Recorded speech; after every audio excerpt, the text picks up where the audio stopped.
Hi friends, welcome back to the Checkout Guy YouTube channel. In this video, I will show you how you can create a divider block in your Shopify checkout page so that your each section and each block will be placed as a organized way in your Shopify checkout page. So, this is a kind of a divider block which we have created in the checkout page. So, similarly, you can also create the one. Follow this video completely without skipping. Quick note that this kind of customization will be available only for the Shopify Plus members. So, before going to the video, please make sure that you have subscribed to our channel for more Shopify tips. For setting this up, I am using Checkout Ninja Customizer app, which is available from the Shopify App Store. I have also attached the link to this app in the description box. You can check it out. After installing it, open the app from the Shopify admin panel and click on Create Advanced Block. Now, click on Create Checkout Block. There are some blocks default templates showing here. You can just search for the divider block here. Otherwise, you can close it and give a add block. So I'm just planning to give a divider block. So I have searched for the divider and then add this to the checkout page.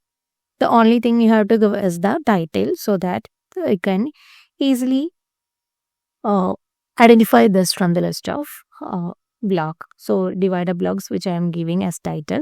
And there are no additional settings for this block type. So just give the status as active and save it.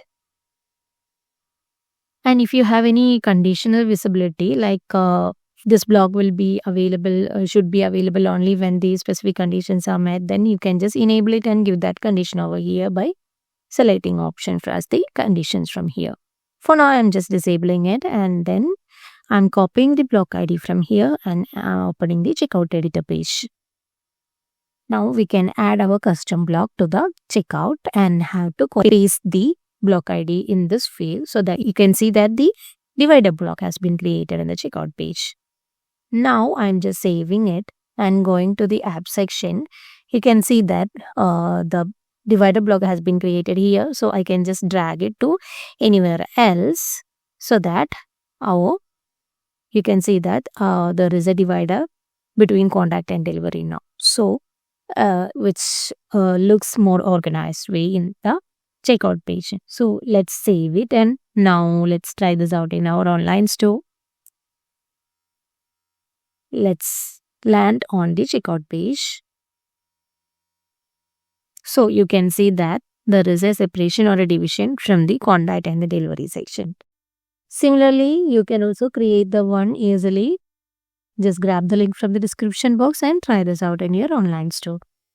If you find this video helpful, don't forget to subscribe to our channel and also please do like, comment and share. Thanks for watching.